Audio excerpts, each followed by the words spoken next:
السلام علیکم ورحمۃ اللہ وبرکاتہ۔ امید کرتا ہوں کہ آپ احباب خیریت سے ہوں گے۔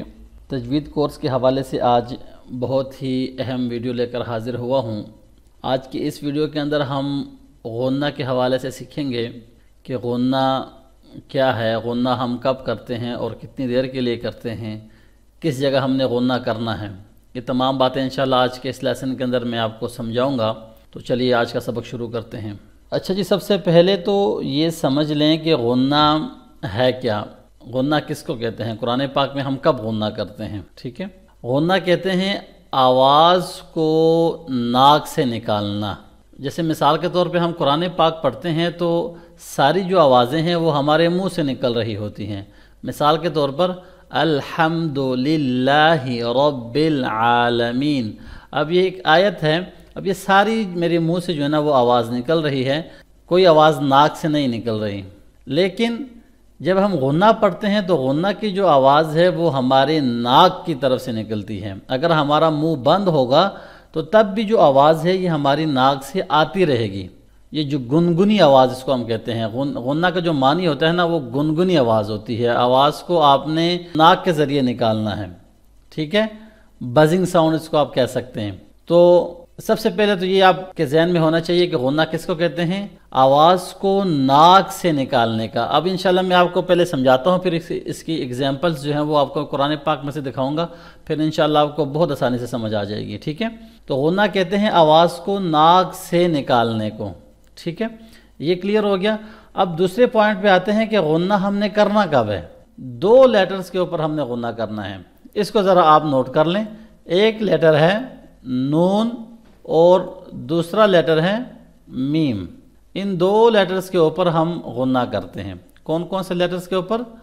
نون اور میم، ان دو لیٹرز کے اوپر غنہ ہوتا ہے، اس کے علاوہ باقی غنہ نہیں ہوتا۔ ٹھیک ہے، اچھا اس پہ ہم غنہ کب کریں گے؟ جب یہ لیٹرز جو ہے یہ مشدد ہوں۔ مشدد کا معنی ہے کہ جب ان کے اوپر تشدید آ جائے۔ جو ڈبلیو کا سائن ہے چھوٹا سا، اس کو شد کہتے ہیں نا، شد کہتے ہیں یا تشدید کہتے ہیں یا شدہ کہتے ہیں، جیسے بھی آپ نے پڑھا ہوا ہے، اس کو کہتے ہیں شد۔ جب بھی نون کے اوپر یہ والا سائن آ جائے گا تو اب ہم نے اس لیٹر کے اوپر، اس نون کے اوپر غنہ کرنا ہے۔ اس نون کی جو آواز ہوگی یہ ہم نے ناک سے ادا کرنی ہے، ناک سے نکالنی ہے۔ اسی طرح سے جب میم کے اوپر شد آ جائے گا تو اب ہم نے اس میم کے اوپر جو ہے وہ غنہ کرنا ہے۔ یہ ہو گیا میم مشدد۔ تو یہ دو لیٹرز ہیں، کوئی اتنی بڑی اس میں جو ہے نا وہ سائنس نہیں ہے، بہت آسان لیسن ہے، بس تھوڑا سا آپ نے اس کو سمجھنا ہے۔ کن لیٹرز کے اوپر غنہ کرتے ہیں؟ نون اور میم کے اوپر۔ کب اس کے اوپر غنہ ہم نے کرنا ہے؟ جب ان کے اوپر شد آ جائے، جب ان کے اوپر تشدید ہو، جب یہ مشدد ہو۔ ٹھیک ہے، یہ آسان سی بات ہے۔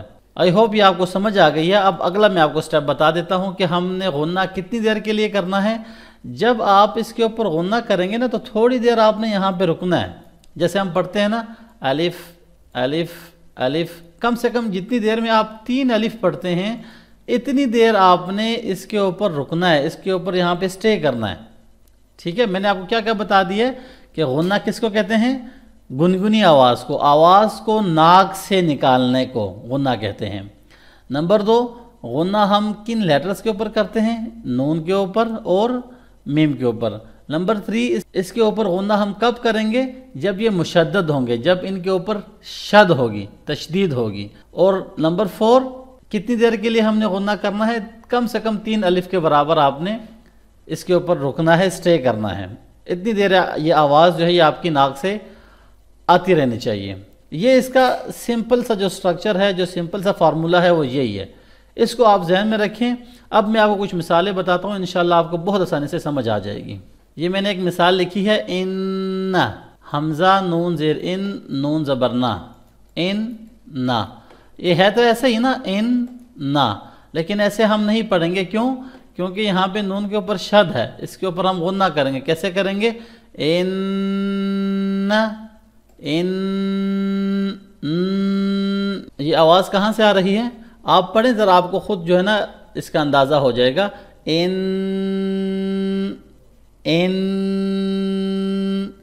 اب آپ اپنا منہ بند کر لیں، اپنے ہونٹ، اپنے جو لپس ہیں اس کو بند کر دیں اور دیکھیں آواز مستقل آ رہی ہے کہ نہیں آ رہی۔ ان آواز بند نہیں ہونی چاہیے، لیکن جیسے ہی آپ اپنا ناک بند کریں گے، اپنے فنگر سے آپ اپنے نوز کو بلاک کر دیں، اپنے ناک کو بند کر دیں اور پھر پڑھیں ان، دیکھیں جب جیسے ہی ناک بند ہوگا آپ کی آواز بند ہو جائے گی، ٹھیک ہے۔ اس کا معنی یہ ہے کہ آپ غنہ کر رہے ہیں۔ اگر آپ اپنے ناک کو بند کر رہے ہیں اور پھر بھی آواز نکل رہی ہے آپ کے منہ سے، تو اس کا مطلب ہے کہ آپ غنہ ٹھیک نہیں کر رہے، آپ یہ غلط پڑھ رہے ہیں۔ غنہ کا معنی میں نے آپ کو شروع میں بتایا کیا ہے کہ آواز ناک سے نکلے گی، تو جب ناک بند ہوگا تو آواز نہیں نکلنی چاہیے، سمپل سی بات ہے، ٹھیک ہے۔ ان اللہ ان الذین، دیکھیں تھوڑی دیر یہاں پہ رکنا ہے، آواز کو ناک سے نکالنا ہے اور پھر آگے چلنا ہے۔ اس طرح سے ایک مثال جو ہے وہ ہم میم سے بھی دیکھ لیتے ہیں۔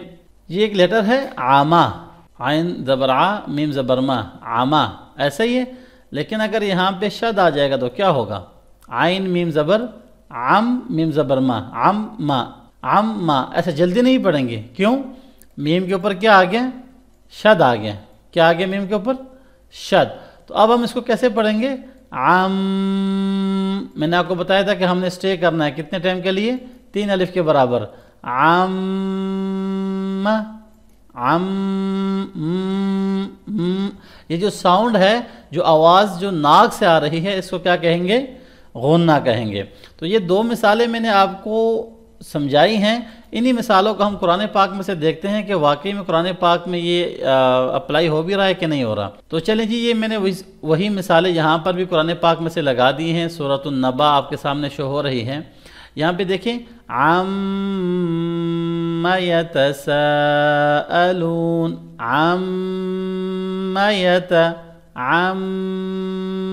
عَمَّ، ٹھیک ہے۔ اب یہاں پہ میں رک رہا ہوں، اسٹے کر رہا ہوں، آواز میری ناک سے نکل رہی ہے، تو یہ غنہ کی یہاں پہ دیکھیں کتنی آپ کو بہترین مشق مل گئی ہے۔ اگلی آیت میں دیکھیں عَنِ النَّبَأِ، عَنِ النَّبَإِ، ٹھیک ہے۔ آرام سکون سے تسلی سے آپ نے پورا اس کو پڑھنا ہے، یہاں پہ رکنا ہے، آواز کو ناک سے نکالنا ہے، یہی اس کی مشق ہے۔ اسی پیج میں آگے دیکھ لیں ثُمَّ كَلَّا، ثُمَّ، آواز ناک سے نکل رہی ہے اور تھوڑی دیر یہاں پہ ہم سٹے بھی کر رہے ہیں، رک بھی رہے ہیں۔ اسی صورت کے اندر آگے دیکھیں آیت نمبر 16 اور 17 کے اندر وَجَنَّاتٍ أَلْفَافًا، وَجَنَّاتٍ، اب اس کو ہم اگر ایسے پڑھیں وَجَنَّاتٍ، وَجَنَّاتٍ تو غلط ہو جائے گا، کیوں؟ شد ہے، شد کو ہم نے پچھلے لیٹر سے ملانا ہے، اب نون کے اوپر شد ہے تو تھوڑی زیادہ دیر ہم یہاں پہ رکیں گے، وَجَنَّاتٍ، جَنَّاتٍ، ٹھیک ہے۔ اور یہی آگے سے مثال یہ دیکھیں ان یوم الفصل، ان، اسی طرح سے بہت ساری مثالیں آپ کو قرآن پاک میں سے مل جائیں گی۔ یہ کوئی اتنا مشکل اصول نہیں ہے کہ آپ کہیں کہ یہ تو مجھے سمجھ نہیں آ رہی، یہ کوئی بہت مشکل ہے، تو آسان سی بات ہے جو میں نے آپ کو چیزیں بتائی ہیں، بس آپ نے اس کو مد نظر رکھنا ہے اور اس کو آپ نے قرآن پاک میں سے خود سے تلاش کرنا ہے کہ آیا کہاں کہاں پہ جو ہے نا یہ غنہ ہو رہا ہے، ٹھیک ہے۔ سب سے پہلی بات آپ نے کیا یاد رکھنی ہے کہ غنہ کس کو کہتے ہیں کہ آواز کو ناک سے نکالنا ہے، ٹھیک ہے، منہ سے آواز نہیں نکالنی، کہاں سے نکالنا ہے؟ ناک سے آواز نہیں آنی چاہیے۔ نمبر 2، ہم نے غنہ کن لیٹرز کے اوپر کرنا ہے؟ صرف 2 لیٹرز کے اوپر غنہ کرنا ہے، نون کے اوپر اور میم کے اوپر، ٹھیک ہے، اور کسی کی لیٹر کے اوپر بھی غنہ نہیں کرنا۔ فی الحال آپ یہ نوٹ کر لیں۔ تو امید کرتا ہوں کہ آج کا یہ لیسن آپ کو خوب اچھی طرح سے سمجھ آ گیا ہوگا۔ کوئی بھی چیز سمجھ نہ آ رہی ہو تو کومنٹس کر لیا کریں، میں کوشش کرتا ہوں کہ آپ کے ہر ایک کومنٹ کا رپلائی دے سکوں۔ اپنا بہت سارا خیال رکھیے گا، مجھے اپنی دعاؤں میں ضرور یاد رکھیے گا۔ اللہ حافظ، السلام علیکم ورحمۃ اللہ وبرکاتہ۔